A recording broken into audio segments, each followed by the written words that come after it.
In this video, we're going to be looking at the templates tool, which is available in the admin's text editor. So this is a page where we have a great deal of text, which is just as a plain layout. So this is a case where you might find it helpful to use some templates to make the layout a little more interesting or easier to read.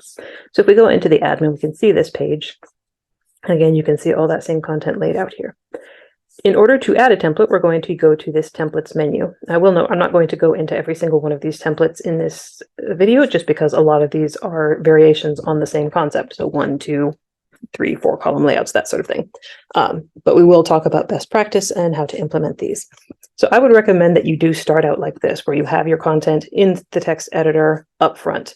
And this is purely because once you start putting in layout elements and columns and things like that, if you don't know HTML and if you can't work in the source, sometimes it can be a little bit tricky to get your cursor into an insertion point that you want versus the editor trying to interpret how that relates to the existing layout. So it's a little bit easier if you just put all your text in first so that you can see it. You've got it all there. You don't need to try and get in after or before a particular section. So let's sort of first say that we've got 2 paragraphs here. They're about the same length, so we'd like those to be 2 columns. So what I'm going to do is I'm going to insert a new line. So I did that by inserting my cursor above where I want this line and hitting enter. And I'm just going to go up to the templates menu and get my drop down. So you can see you have your different options. So whatever option is you want, just click on it. And it's going to insert for you, and it's just got a little bit of placeholder text in it.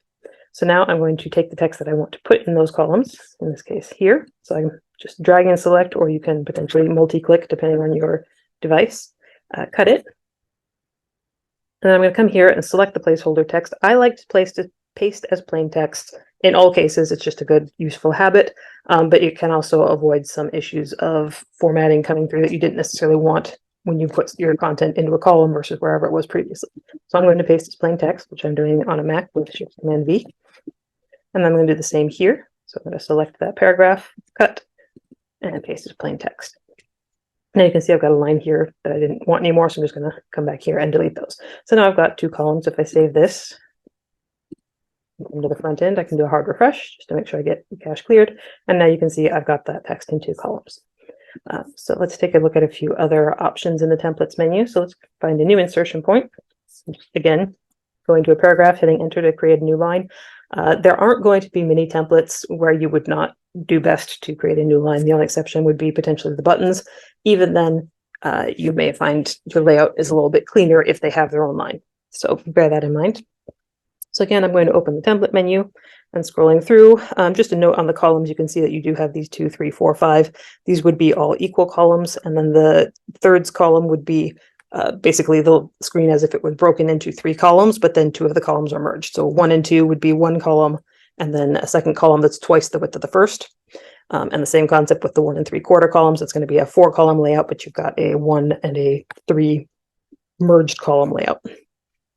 So we'll skip over any more column layouts, but we're going to go ahead and insert a responsive table. So I'm just going to click on that. You can see it's added a table for me.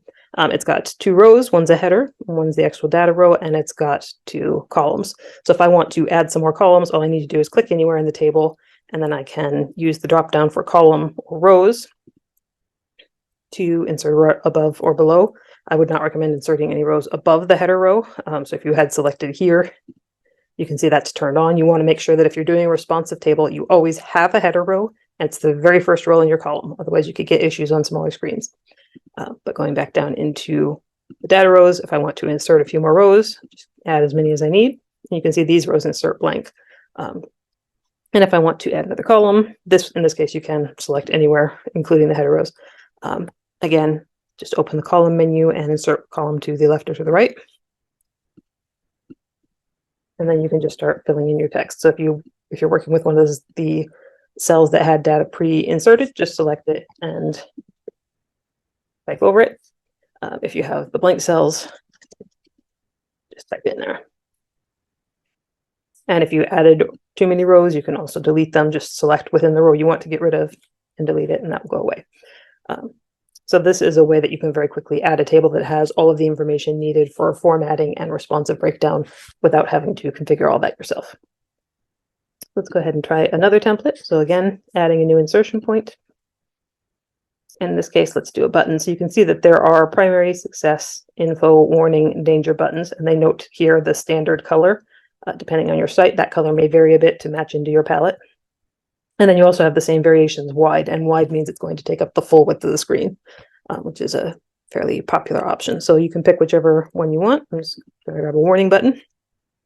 Now the browser isn't going to be able to show you the width of it in the back end. And if you have an older site or theme, you may need to put in our support request to ask for it to be updated, since these buttons are a little bit newer. Some of the older sites don't have all the styling information built in that is needed, but it can be added upon request. So now you can just click on the button, click the edit, and then you can change your text and your link to whatever it is you want. You can set your settings. And if you want to change the actual text, just double click on it, or triple click if you want to have more than one line, and change your text. So that is probably about it for the buttons that will, or for the templates that will demo. The only other one we didn't really do is the hover div. That is difficult to see in the admin because it just looks like text that's a little bit indented, but we'll go ahead and save that just so that you can see what it looks like. And if we come to the front end and again, hard refresh, we can see our change. So there's your responsive table. There's your button. And again, it does go full width on the front end. And then this is your hover div. Depending on the site, the appearance of the hover div and the styling will vary. Some sites have more elaborate ones, some have more basic ones. If you need adjustments made to that, that's something you can request through the support portal. So that is how to use the templates tool.